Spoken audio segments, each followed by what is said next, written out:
અને બે બિંદુ આપેલા હોય કોઈ પણ બે બિંદુ એના વચ્ચે તમારે અંતર શોધવું હોય. અહીં દાખલા તરીકે હું લઈ લઉં છું a, અહીં લઈ લઉં છું b.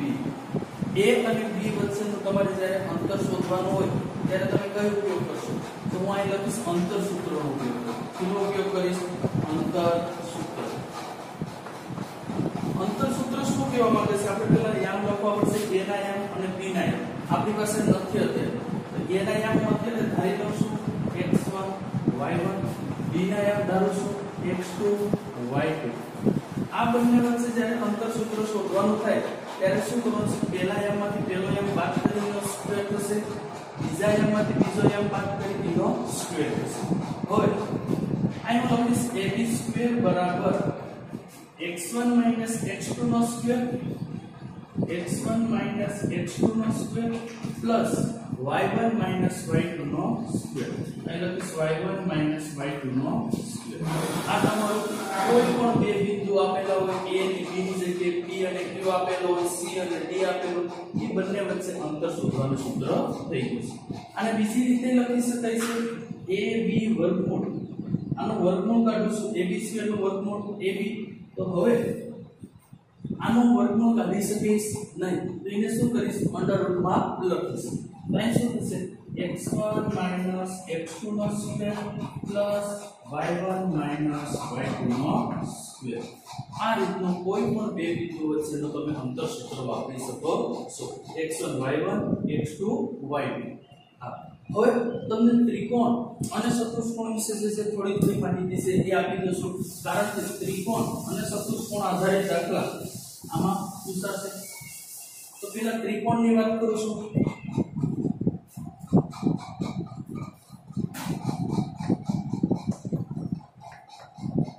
ત્રિકોણ, પહેલા ત્રિકોણની વ્યાખ્યા ખબર હોવી જોઈએ. ત્રિકોણની વ્યાખ્યામાં શું થાય? જેમાં ત્રણ ખૂણા અને ત્રણ બાજુ હતી, જે બંધ સમતલ વડે આકૃતિ રખાય તેને શું કહેવાય છે? ત્રિકોણ કહેવાય છે. હું અહીં દોરું છું, નામ લઈ દઉં છું a, b અને c. કોઈ પણ ત્રણ ત્રિકોણ દોરેલ છે. ત્રિકોણની બાજુ, ત્રિકોણનું a ખૂણો, b ખૂણો અને c. ત્રિકોણની વ્યાખ્યા આપણે શું લીધી? ત્રણ ખૂણાઓ અને ત્રણ બાજુ વડે જે બંધ સમતલમાં આકૃતિ દર્શાય તેને શું કહેવામાં આવશે? ત્રિકોણ. હવે હું એક શરત અહીં લખું છું. પહેલી શરત, ત્રિકોણની ત્રણે ત્રણ બાજુ સમાન હોય તો અહીં લખું છું ab બાજુ, પછી કઈ બાજુ? bc અને બીજી કઈ બાજુ? ac. જો ત્રિકોણની ત્રણે ત્રણ બાજુ સમાન હશે તો તેને શું કહેશું? સમબાજુ ત્રિકોણ કહેશું. શું કહેશું? સમબાજુ ત્રિકોણ. હું અહીં લખી નાખું છું સમબાજુ ત્રિકોણ. હવે ત્રિકોણની ત્રણે ત્રણ બાજુ સમાન નહીં હોય તો તેને શું કહેશું? તો હું અહીં લખું છું ત્રિકોણની જો ત્રણે ત્રણ બાજુ સમાન નહીં હોય ને, ab not equal to bc not equal to ac, આને શું કહેશું આપણે? વિષમભુજ બાજુ. ત્રણે ત્રણ બાજુ સમાન હશે તો સમબાજુ ત્રિકોણ, ત્રણે ત્રણ બાજુ સમાન નહીં હોય તો શું કહેશું તેને? વિષમભુજ ત્રિકોણ. વિષમભુજ ત્રિકોણ. બે વસ્તુ થઈ ગઈ. હવે ત્રીજી વસ્તુ, બે વસ્તુ આવી ગઈ. હવે આમ હોય તો બે બાજુ સમાન હોય, ab અને bc બે સમાન હોય, પણ ac ન હોય તો આ બે સમાન હોય, ab અને bc આ બે સમાન હોય પણ આ સમાન ન હોય તો આ કેટલી બાજુ સમાન છે? બે બાજુ. તેને શું કહેવાય? સમદ્વિબાજુ ત્રિકોણ. સમદ્વિબાજુ, સમ એટલે સમાન, દ્વિ એટલે બે. જેની બે બાજુ સમાન હોય તેને શું કહેશું? સમદ્વિબાજુ ત્રિકોણ. અહીં લખશું આપણે સમદ્વિબાજુ ત્રિકોણ. હવે બીજી એક શરત છે. આવી શરત છે પાયથાગોરસના પ્રમેયની રીતે. જો આવી શરત હશે તો સૌથી સરળ ab² પ્લસ, હવે આ ત્રિકોણની જગ્યાએ હું બીજો ત્રિકોણ લખું છું, કાટકોણ ત્રિકોણ લખું છું. આને શા માટે કાટકોણ ત્રિકોણ કહેવામાં આવે છે? કારણ કે એક ખૂણો કેટલા ડિગ્રીનો છે? 90 ડિગ્રીનો છે. હું નામ લખી નાખીશ a, b અને c. હવે આના ઉપર પાયથાગોરસનો પ્રમેય વાપરું છું તો શું થશે? ac² बराबर AC स्क्वायर बराबर AB square plus BC square AB square plus BC square. હવે તમે જો આવી રીતના હશે તો તેને શું કહેવામાં આવશે? કાટકોણ ત્રિકોણ કહેવામાં આવશે। કારણ કે કાટકોણ ત્રિકોણમાં શું હશે? એક બાજુનો વર્ગ એ બંને બાજુના વર્ગના સરવાળા બરાબર હશે। તો આને શું કહીશું આપણે? કાટકોણ ત્રિકોણ। કાટકોણ ત્રિકોણ। હવે કાટકોણ ત્રિકોણમાં એક શરત છે, જો કાટકોણ ત્રિકોણમાં બંને બાજુ સમાન હશે તો તેને શું કહેશું? સમદ્વિબાજુ કાટકોણ ત્રિકોણ। શું કહેશું? સમદ્વિબાજુ। તો આપણે ત્રિકોણના પ્રકાર જોઈએ કે ત્રણે ત્રણ બાજુ સમાન હોય તો તેને સમબાજુ ત્રિકોણ, ત્રણે ત્રણ બાજુ સમાન ન હોય તો તેને વિષમભુજ ત્રિકોણ અથવા વિષમભુજની જગ્યાએ બાજુ પર લખી શકો। બે બાજુ ખાલી સમાન હોય, એક બાજુ સમાન ન હોય તો તેને સમદ્વિબાજુ ત્રિકોણ। એક બાજુનો વર્ગ એ બંને બાજુના વર્ગના સરવાળા બરાબર હોય તો તેને શું કહેવામાં આવશે? કાટકોણ ત્રિકોણ કહેવામાં આવે છે। હવે આપણે કાટકોણ ત્રિકોણમાં બીજું એક જોયું કે જો આ બે બાજુ સમાન હશે AB અને બીજી કઈ BC, તો અહીં લખીશ AB બરાબર BC। જો AB અને BC બાજુ સમાન હશે કાટકોણ ત્રિકોણ તો શું થશે? સમદ્વિબાજુ કાટકોણ ત્રિકોણ। શું થશે? સમદ્વિબાજુ કાટકોણ ત્રિકોણ।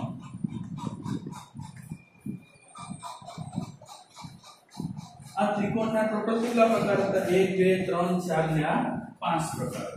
હવે જે ત્રિકોણના આપણે 5 પ્રકાર જોઈએ એમાં આપણે શું જોશું? ચતુષ્કોણના આપણે જે 4 થી 5 પ્રકાર છે તેના વિશે આપણે અભ્યાસ કરીએ।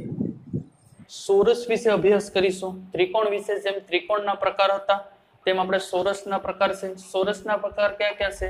તો પહેલું તો એક થશે સમલંબ ચતુષ્કોણ થશે, બીજું શું થશે? સમાંતર બાજુ ચતુષ્કોણ, ત્રીજું સમબાજુ ચતુષ્કોણ, ચોથું ચોરસ, લંબચોરસ અને પતંગાકાર। આ ચતુષ્કોણના જેમ 6 પ્રકાર છે તેના વિશે યામ ભૂમિતિમાં આપણે ઉપયોગ કરવાના 4 પ્રકાર છે। એ ચારે ચારના એક એકના નામ લખું છું। પહેલું યામ છે સમાંતર બાજુ ચતુષ્કોણ। સમાંતર બાજુ ચતુષ્કોણ। તો સમાંતર બાજુ ચતુષ્કોણ કોને કહેવાય? આકૃતિ સાથે સમજાવીશ। હવે સમાંતર બાજુ ચતુષ્કોણ તમે અહીં જોઈ શકો છો।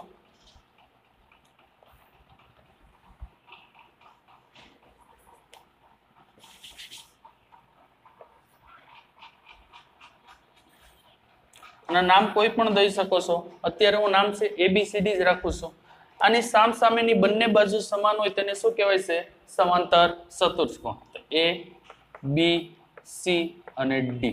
તો સમાંતર બાજુ ચતુષ્કોણની શરત શું લખશો? અહીં સામે શરત લખું છું કે AB બરાબર CD, AB બરાબર CD અને બીજું શું રાખશું? AD બરાબર BC। તો અહીં લખીશ AD બરાબર BC। તો આનો મતલબ એમ થાય કે આ બંને બાજુ સમાન છે અને આ બંને બાજુ પણ સમાન છે। તો સામસામેની બંને બાજુ સમાન હોય તો તેને આપણે શું કહીશું? સમાંતર બાજુ ચતુષ્કોણ કહીશું। બીજું છે સમબાજુ ચતુષ્કોણ। સમબાજુ ચતુષ્કોણ। હાલો, સમબાજુ ચતુષ્કોણની પહેલા આકૃતિ દોરીશ અને શરત લખીશ। શરત વધારે લખવી તો લખી શકાય, બંને બાજુ સામસામે સમાન હોય અથવા AC નું મધ્યબિંદુ અને BD નું મધ્યબિંદુ લખવું હોય તો લખી શકાય। હું અહીં લખવું હોય તો લખી શકો AC નું મધ્યબિંદુ, AC નું મધ્યબિંદુ બરાબર BD નું મધ્યબિંદુ। હવે સમબાજુ ચતુષ્કોણ આકૃતિ દોરું છું। શબ્દનો અર્થ છે સમબાજુ ચતુષ્કોણ એટલે સમ એટલે સમાન, બાજુ એટલે બાજુ। જે ચતુષ્કોણની ચારેય બાજુ સમાન હોય તેને શું કહેશું આપણે? સમબાજુ ચતુષ્કોણ કહીશું।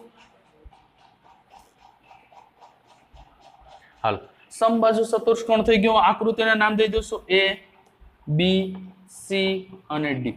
જે ચતુષ્કોણની બધી બાજુઓ સમાન હોય તો અહીં લખ નાખું છું AB બરાબર BC બરાબર CD બરાબર AD। જેની ચારે ચાર બાજુ સમાન હોય તેને શું કહેશું?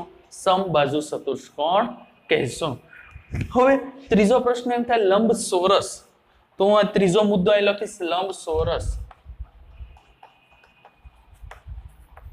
લંબચોરસ. લંબચોરસની આકૃતિ અહીં દોરું છું. લંબચોરસની આકૃતિ દોરી છે, તેના નામ દર્શાવી દઉં છું. A, B, C અને D.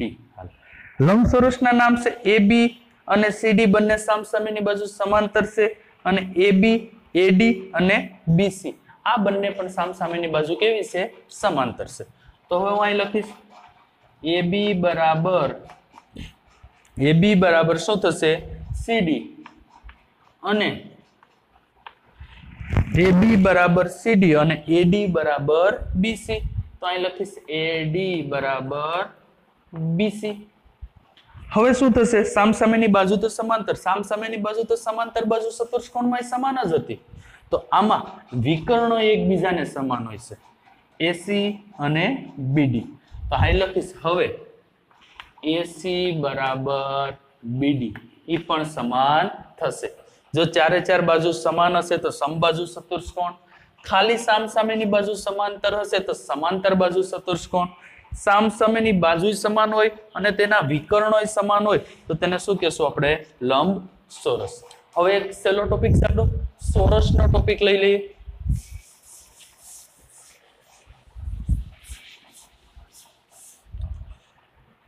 હું ચોથો ટોપિક લઉં છું ચોરસ. તો તમે ચોરસની વ્યાખ્યા તો અત્યાર સુધી શીખી ગયા છે. ચારે ચાર બાજુ સમાન હોય અને વિકર્ણો સમાન હોય. ચોરસની આકૃતિ હું દોરું છું. નામ દઈ દઉં છું A, B, C અને D. ચારે ચાર બાજુ સમાન હશે. AB ની જેટલી લંબાઈ હશે એટલી જ BC ની હશે, એટલી જ CD ની હશે, એટલી જ AD ની હશે. ચારે ચાર બાજુ કેવી હશે? સમાન. તો અહીં લખીશ AB બરાબર BC બરાબર CD બરાબર AD. હાલો, ચારે ચાર બાજુ તો સમબાજુ ચતુષ્કોણની સમાન હતી. પણ આના શું હોય છે? વિકર્ણો સમાન હોય છે, અને વિકર્ણો કોણ છે? AC અને BD આ પણ સમાન હશે. AC બરાબર BD. તો આનો મતલબ એમ થાય કે ચારે ચાર વ્યાખ્યા આપણે જોઈ છે. સમબાજુ ચતુષ્કોણમાં ચારે બાજુ સમાન હોય, લંબચોરસમાં સામસામેની બાજુ સમાન હોય અને શું સમાન હોય? વિકર્ણ સમાન હોય. ચોરસમાં ચારે ચાર બાજુ સમાન હોય અને વિકર્ણો પણ સમાન હોય છે. હવે આપણે સ્વાધ્યાય 7.1 ઉપર જઈએ. હવે આપણે સ્વાધ્યાય 7.1 નો પહેલો દાખલાનો આપણે અભ્યાસ કરીશું. પહેલો દાખલો શું કહેવા મળશે? નીચે આપણે બિંદુઓની જોડ વચ્ચેનું અંતર શોધો. આ તમને બે બિંદુઓ છે, બે વચ્ચેનું અંતર કેટલું છે તેના વિશે અભ્યાસ કરી લેવાનો છે. તો આપણે સૌપ્રથમ બે તમને જે બિંદુ આપેલા છે એના વિશે આપણે ધારવું પડશે. આને આપણે A કહેશું, આને આપણે B કહેશું. ની જગ્યાએ કોઈ પણ આમ ધારી શકો છો. P અને Q ધારી શકો છો, X Y ધારી શકો છો, કોઈ પણ આમ ધારી શકો છો. તો હવે આમ A બરાબર ધારી લો છો. A એટલે x1 y1 બરાબર શું છે? 2 3. B બરાબર ધારી લો છો x2 y2 શું ધારી લો? 4 અને 1. A x1 y1 2 અને 3, B x2 y2 4 અને 1 આ બે વચ્ચે ધારી લીધું. એ જ રીતના દાખલામાં આપણે ધારી લેશું. હવે અંતર સૂત્રનું સૂત્ર તમને યાદ હશે. અંતર સૂત્ર એટલે AB ધારે છે. AB² બરાબર શું થશે? x1 x2 નો સ્ક્વેર પ્લસ y1 y2 નો સ્ક્વેર. જે તમને x1 દેખાય છે એની જગ્યાએ તમારે આમ મૂકવાના છે 2, x2 દેખાય છે એની જગ્યાએ 4, જે આમ છે ખાલી સૂત્રમાં મૂકવાના છે અને સાદું આપવાનું છે. આનો મોટો કૌંસ કરી નાખું છું કારણ કે નિશાની ક્યાંય માઈનસની નથી તો જરૂર નથી. એટલે x1 ની જગ્યાએ શું દેખાય છે? x1 ની જગ્યાએ 2 તો અહીં લખીશ 2 માઈનસ ના માઈનસ. x2 ની કિંમત શું છે? 4 એનો સ્ક્વેર. y1 ની કિંમત શું છે? 3. y2 ની કિંમત શું છે? 1 એનો સ્ક્વેર। હવે કોઈ પણ સંખ્યાની આગળ કોઈ નિશાની ન હોય તો શું લખશું આપણે પ્લસ, આની આગળ કોઈ નહીં લખશું તો પ્લસ। સમાન નિશાની છે કે વિરુદ્ધ, તો તમે કહેશો સર વિરુદ્ધ નિશાની છે। વિરુદ્ધ નિશાની એટલે શું થાય બાદબાકી થાય। તો હવે બાદબાકી થશે તો ક્યાં 2 માંથી 4 જશે કે 4 માંથી 2 જશે? આપણે એમ કહીશું મોટા પદમાંથી નાનું પદ બાદ જશે। 4 માંથી 2 જશે એટલે શું વધશે 2 વધશે। મોટા પદની નિશાની માઈનસ, માઈનસ 2 નો સ્ક્વેર પ્લસ સમાન નિશાની છે કે વિરુદ્ધ, તો તમે કહેશો વિરુદ્ધ નિશાની। વિરુદ્ધ નિશાની એટલે શું થાય બાદબાકી થાય। મોટા પદમાંથી નાનું પદ બાદ થાય, 3 માંથી 1 બાદ જશે શું વધશે પ્લસ 2 એનો સ્ક્વેર। હવે માઈનસ 2 નો સ્ક્વેર તો 4 થશે। શા માટે? કારણ કે માઈનસ 2 ગુણ્યા માઈનસ 2 માઈનસ માઈનસ પ્લસ 2 દુ 4 શું જવાબમાં આવશે પ્લસ 4 પ્લસ 2 નો વર્ગ 4 4 ને 4 કેટલા થાય 8 કેટલા થશે 8। ab સ્ક્વેર ની કિંમત તો મને આવી ab સ્ક્વેર, મારે ab ની કિંમત જોઈએ છે તો હવે હું અહીં લખીશ ab ની કિંમત ab સ્ક્વેર નો વર્ગમૂળ હું અહીં હજી લખી નાખીશ ab સ્ક્વેર નો વર્ગમૂળ ab 8 નો વર્ગમૂળ નો નીકળે, 8 ના વર્ગમૂળ નીકળે 1 4 9 16 25 36 આ બધી સંખ્યાના વર્ગમૂળ નીકળે પછી 8 નો વર્ગમૂળ નીકળી શકતો નથી। તો 8 છે તો હવે 8 ના ભાગ પાડશું આપણે શું પાડશું 4 2 8 હવે 4 નો વર્ગમૂળ નીકળે છે પછી 4 નો વર્ગમૂળ નીકળે છે 4 નો વર્ગમૂળ કેટલો થાય 2 થશે 2 નો વર્ગમૂળ નીકળતો નથી। તો હવે ab ની કિંમત શું થશે 2 અંડર રૂટ 2 થઈ ગયું છે ab બરાબર 2 અંડર રૂટ। હવે જે રીતનો આપણે આ દાખલો ગણ્યો છે એ જ રીતનો આપણે આ દાખલો ગણવાનો છે। પહેલા શું કહેવાનું છે આપણે યામ આપી દેવાના છે, અને શું કહીશું આપણે a x1 y1 minus 5 7 b x2 y2 નામ શું છે -1 અને 3 આપણે યામ લઈ લીધા છે અને a કીધું છે અને શું કીધું છે b। તો હવે આ બે વચ્ચે જ્યારે આપણે અંતર સૂત્ર વાપરવાનું થાય, અંતર સૂત્રનું સૂત્ર શું થાય ab સ્ક્વેર બરાબર પહેલા પદમાંથી પહેલું પદ બાદ જશે x1 x2 નો સ્ક્વેર, બીજું શું વધશે પ્લસ y1 y2 નો સ્ક્વેર, તો અહીંયા આવશે y1 y2 નો સ્ક્વેર।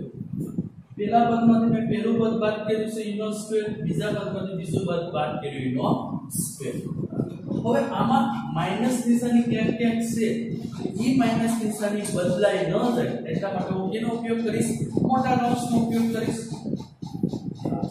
x1 ની કિંમત -5 આ માઈનસ ના માઈનસ, x2 ની કિંમત -1। તો સર આમાં શા માટે એનો ઉપયોગ નહોતો કર્યો, આમાં એક પણ કિંમત માઈનસ નથી એટલા માટે કોઈ જાતની મોટા કૌંસની જરૂર નહોતી। હવે એનો સ્ક્વેર પ્લસ y1 બરાબર 7 અને 7 લખીશ માઈનસ y2 બરાબર 3 તો શું લખીશ 3 એનો સ્ક્વેર। હવે નિશાની છોડી જ્યારે માઈનસ માઈનસ બંને ભેગા થશે તો શું થશે પ્લસ થશે, તો અહીં લખીશું -5 પ્લસ 1 એનો સ્ક્વેર પ્લસ અહીં શું થશે 7 -3 એનો સ્ક્વેર। સમાન નિશાની છે કે વિરુદ્ધ, તમે કહેશો વિરુદ્ધ નિશાની। વિરુદ્ધ નિશાની હોય તો શું થાય બાદબાકી થાય, 5 માંથી 1 જશે કે 1 માંથી 5 જશે, તમે કહેશો મોટા પદમાંથી હંમેશા નાનો પદ બાદ થાય, તો 5 માંથી 1 જાય તો 4 વધે, મોટા પદની નિશાની માઈનસ 4 એનો સ્ક્વેર પ્લસ હવે આની આગળ નિશાની કઈ ન હોય તો શું હોય છે પ્લસ હોય છે। સમાન નિશાની કે વિરુદ્ધ, તો વિરુદ્ધ નિશાની છે, વિરુદ્ધ નિશાની હશે તો હંમેશા શું થશે બાદબાકી થશે, 7 માંથી 3 જશે તો 4 મોટા પદની નિશાની પ્લસ, તો પ્લસ 4 એનો સ્ક્વેર -4 નો વર્ગ કેટલો થશે 16 4 નો વર્ગ શું થશે 16 ને 16 કેટલા થશે 32 થશે હવે તમને એમ કહે કે સાહેબ 32 નું વર્ગમૂળ તો ન નીકળી શકે ab² બરાબર છે 32 નું વર્ગમૂળ ન નીકળે હું અહીં ઉપર લખી નાખું છું ab² બરાબર તમને આવી ગયું છે 32 હવે 32 નો ભાગ પાડી નાખું છું 32 ના ભાગ પાડીશ તો તમે કહેશો કે 32 ના ભાગ શું થશે 16 દુ 32 થશે હું અહીં લખીશ 16 દુ 32 હવે 16 નો વર્ગમૂળ નીકળી શકે તો ઘણાને એમ થાય સર 32 ના ભાગ 832 પેડા તો ચાલે 832 પેડા તો ચાલે બસ તોય પાછા તમારે બીજા અલગથી ભાગ પાડવા પડે કારણ કે વધારેમાં વધારે આપણે 16 છે એનું વર્ગમૂળ નીકળી શકે 16 નું વર્ગમૂળ કેટલું નીકળે 4 તો ab બરાબર 4√2 આ તમારો જવાબ થશે કોઈ પણ દાખલા વચ્ચે જ્યારે અંતર સૂત્રનો ઉપયોગ કરી દાખલો ગણવાનો થાય ત્યારે પહેલા પદમાંથી પહેલો પદ બાદ કરીને સ્ક્વેર બીજા પદમાંથી બીજું પદ બાદ કરીને સ્ક્વેર આ રીતના દાખલા ગણી શકાય ત્રીજો દાખલાનો અભ્યાસ કરીશું ત્રીજા દાખલામાં બે બિંદુ વચ્ચેનું અંતર સૂત્ર શોધવાનું છે તો હવે તમને જ્યારે કોઈ પણ a અને b આમ કોઈ પણ આપેલા હોય સંખ્યા આપેલી હોય અજ્ઞાત કિંમત કોઈ પણ આપેલી તમારે પહેલું શું કરવાનું છે a x1 y1 a x1 y1 એના બરાબર શું લેશું ab b શું કરશું આપણે x2 y2 એ શું કરશું આપણે -a -b આ સૌપ્રથમ કોઈ પણ આપેલું હોય ને a b આપી દેવાનું તમારે જે નામ આપવું એ આપી દેવાનું છે પછી અંતર સૂત્ર લખવાનું છે અંતર સૂત્ર શું આપણે કહેશું આપણે ab² બરાબર x1 - x2 નો સ્ક્વેર પ્લસ y1 - y2 નો સ્ક્વેર તમારે જે જે કિંમત છે એ ખાલી નીચે મૂકવાની છે કાઉન્સ કરી નાખું છું શા માટે કાઉન્સ કરું છું કારણ કે નિશાની કેવી છે માઈનસ છે x1 ની જગ્યાએ શું આવશે a તો અહીં લખું છું a માઈનસ x2 ની જગ્યાએ માઈનસ એનો સ્ક્વેર પ્લસ y1 ની જગ્યાએ શું આવશે b તો અહીં લખીશ y1 ની જગ્યાએ b માઈનસ y2 ની જગ્યાએ માઈનસ b અહીં લખીશ માઈનસ b એનો સ્ક્વેર હાલો अब माइनस माइनस શું થઈ જશે પ્લસ માઇનસ માઇનસ શું થઈ જશે પ્લસ તો હવે અહીં હું લખીશ a પ્લસ a એનો સ્ક્વેર પ્લસ અહીં શું લખીશ b પ્લસ b એનો સ્ક્વેર હાલો a બે ભેગા થાય તો શું થાય 2a b બે ભેગા થાય તો શું થાય 2b કારણ કે કોઈ પણ સંખ્યાને આગળ કંઈ ન હોય તો શું હોય છે 1 હોય છે તો અહીં લખીશ 2a નો સ્ક્વેર પ્લસ bb એટલે 2b નો સ્ક્વેર બે નો વર્ગ શું થશે અહીં 4 થશે તો અહીં લખું છું 4 a નો વર્ગ શું થશે a સ્ક્વેર પ્લસ બે નો વર્ગ શું થશે 4 b નો વર્ગ શું થશે b સ્ક્વેર આ બધું આપણું કેના બરાબર આવે છે ab સ્ક્વેર બરાબર આ બંને સંખ્યામાંથી કઈ કોમન નીકળે છે શું કોમન આપણે કાઢશું 4 કોમન નીકળશે અહીં શું વધશે a square plus b square આ શું બરાબર ab સ્ક્વેર બરાબર જ હવે હું વર્ગમૂળ કાઢીશ ab નો વર્ગમૂળ શું થશે તમે મને આઈડી કહેશો ab નો વર્ગમૂળ છે ab થશે 4 નો વર્ગમૂળ કેટલું થાય 2 આનો વર્ગમૂળ કોઈ દિવસ પણ નીકળી શકે નહીં તો જે સંખ્યાનો વર્ગમૂળ ન નીકળી શકે એને કઈ સંખ્યામાં આપણે રાખશું અંડર રૂટમાં તો અંડર રૂટમાં a square plus b square આ રીતનું લખી શકાય અહીંયા આપણે જે અંતર સૂત્રની મદદથી દાખલા ગણવાના હતા એ 3 દાખલા અહીંયા પૂર્ણ થાય છે